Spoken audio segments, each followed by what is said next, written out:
여러분, 시 한 편이 어떻게 한 폭의 그림이 될 수 있는지 혹시 생각해 보신 적 있나요? 오늘은 김광균 시인의 추일서정을 통해서 단어들이 어떻게 캔버스 위에 물감처럼 쓰여서 하나의 완벽한 풍경을 그려내는지 그 비밀을 함께 파헤쳐 보겠습니다. 자, 이 시는 시작부터가 정말 파격적입니다. 낙엽은 폴란드 망명정부의 집회. 처음 들으면 이게 대체 무슨 소린가 싶죠. 아름다운 가을 낙엽이 갑자기 낯선 나라에 쓸모없는 돈이라니. 이 한 문장이 바로 오늘 우리가 풀어볼 미스터리의 시작점입니다.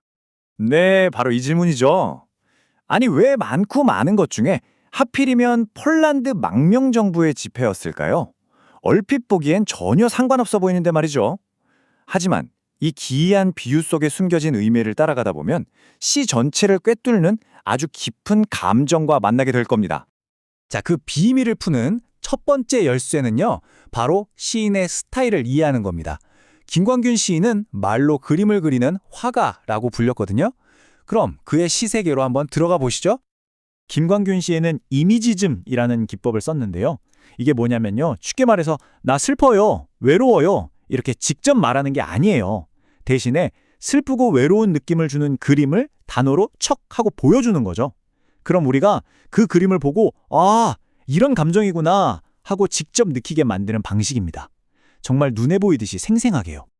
자, 그럼 시인이 과연 어떤 물감, 어떤 붓터치를 써서 이 쓸쓸한 가을 풍경을 그렸는지 시 구절들을 하나하나 뜯어보겠습니다. 바로 이 시가 오늘 우리가 함께 감상할 추일서정입니다. 여기서 시인은 마치 카메라 감독처럼 도시의 풍경을 하나씩 클로즈업해서 보여주거든요. 그 렌즈에 뭐가 잡히는지, 또 그게 어떤 분위기를 만들어내는지 한번 집중해서 봐주세요. 자, 이 구절 한번 보세요. 그냥 공장 지붕이 있다 이렇게 말할 수도 있었을 텐데 굳이 흰 이빨을 드러냈다고 표현했잖아요. 와, 이렇게 평범한 사물에 생명을 불어넣어서 완전히 다른 느낌을 만들어내는 거, 이게 정말 대단한 거죠. 이 표현 딱 하나 때문에 그냥 공장이 갑자기 차갑고 비정하고 심지어는 우리를 위협하는 것 같은 그런 존재로 확 바뀌어버리는 거예요. 도시의 그 삭막함이 눈앞에 그려지는 것 같지 않으세요? 자, 또 다른 그림으로 넘어가 볼까요? 방향을 잃고 녹슨 채 멈춰선 풍향계. 이건 그냥 낡은 물건을 묘사한 게 아니에요. 한번 생각해 보세요. 바람이 어디서 부는지 알려줘야 할 풍향계가 자기 역할을 잊어버렸다는 거.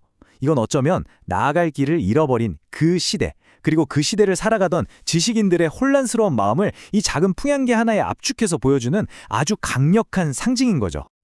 그러니까 포인트는 이거예요. 흰 이빨을 드러낸 공장이라던가 녹슨 풍향계 같은 이런 날카로운 이미지들이 하나씩 하나씩 쌓이면서 시 전체에 아주 짙은 분위기를 만들어내는 거죠. 바로 1930년대 도시의 쇠락, 그리고 그 속에서 느끼는 개인의 고독이라는 분위기를요. 그런데 김광균 시인은 여기서 멈추지 않습니다. 한 단계 더 나아가요. 그냥 눈에 보이는 것만 그리는 게 아니라 보이지 않는 것까지 보이게 만드는 정말 놀라운 기술을 쓰거든요. 그게 바로 공감각이라는 기법입니다. 들어보셨을 수도 있는데 말 그대로 감각을 공유하는 거예요. 청각, 시각, 촉각 같은 여러 감각을 막 뒤섞어서 표현하는 방식이죠. 예를 들면 푸른 웃음소리처럼 소리를 색깔로 표현하는 식으로요. 이 추일서정에서 가장 유명한 공감각적 표현이 바로 이 구절입니다. 풀벌레 소리는 당연히 귀로 듣는 거잖아요. 청각이죠. 그런데 시인은 이 소리를 발길로 찬다고 말해요. 이게 정말 기가 막힌 표현이에요. 눈에 보이지도 않고 만질 수도 없는 소리를 마치 길에 굴러다니는 돌멩이처럼 발로 찰 수 있는 대상으로 만들어버린 거잖아요. 이 행동 하나로 말로는 다 설명할 수 없는 그 내면의 답답함, 분노, 이런 복잡한 감정을 그냥 한 방에 보여주는 거죠. 자, 지금까지 우리는 시인이 어떤 그림 그리기 기술들을 썼는지 살펴봤습니다. 정말 대단하죠? 그렇다면 시인은 왜 하필 이렇게 쓸쓸하고 어두운 그림을 그렸을까요? 이제 그림 뒤에 숨겨진 이야기, 바로 시인의 마음과 그 시대 속으로 들어가 보겠습니다. 시를 쭉 읽어보면 전반부는 마치 감정 없이 도시 풍경을 그냥 스케치하는 것처럼 느껴져요. 그런데 어느 한순간 이 객관적인 묘사 뒤에 꾹꾹 눌려 담아뒀던 시인의 감정이 팍 하고 터져나오는 지점이 있거든요. 그게 과연 어디일까요? 네, 바로 그 순간입니다. 담담하게 관찰만 하던 시인의 감정이 드디어 터져 나오는 순간, 바로 고요한 풀벌레 소리를 발길로 차는 바로 그 행동이에요. 이 소리를 찬다는 행위가 이 시의 결정적인 전환점인 셈입니다. 그저 풍경을 바라보던 구경꾼, 관찰자였던 시인이 처음으로 자신의 내면을 행동으로 드러내는 순간인 거죠. 억눌려 있던 그 모든 감정이 소리를 차는 행위 하나로 폭발해버린 거예요. 이 시가 쓰인 1930년대를 떠올려 봐야 해요. 바로 일제강점기였죠.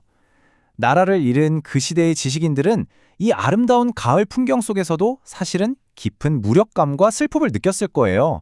그러니까 이 시에 감긴 감정은 단순히 한 개인의 우울함이 아니라 그 시대 전체가 앓고 있던 화려한 슬픔이었다고 볼 수 있는 거죠. 자, 이제 모든 조각이 다 맞춰졌습니다. 이 시는 그냥 아름다운 가을 풍경화가 아니었던 거예요. 한 시대의 아픔과 고뇌를 그대로 담아낸 한 폭의 역사적인 걸작이었던 거죠. 한번 정리해볼까요? 김광균 시인은 날카로운 회화적 이미지로 1930년대 도시의 쓸쓸함을 그려냈습니다. 그리고 공감각이라는 아주 특별한 기법으로 내면의 좌절감을 표현했죠. 이 두 가지가 합쳐져서 결국 그는 식민지 조선 지식인들이 느꼈던 그 화려한 슬픔이라는 시대 정신을 완벽하게 포착해낸 겁니다. 이제야 맨 처음 우리가 봤던 그 구절, 낙엽은 폴란드 망명정부의 집회라는 말의 의미가 확 와닿지 않으세요? 아름답긴 하지만 나라를 잃었기 때문에 아무 가치 없이 흩날리는 존재, 그게 바로 시인 자신, 그리고 그 시대를 살던 지식인들의 자화상이었던 겁니다. 김광균 시인이 1930년대의 공기를 시라는 그림으로 남겼듯이 오늘날의 예술가들은 지금 우리가 살아가는 이 시대의 감정과 풍경을 과연 어떤 방식으로 포착하고 있을까요? 이 질문을 여러분께 던져보면서 오늘 이야기 마무리하겠습니다.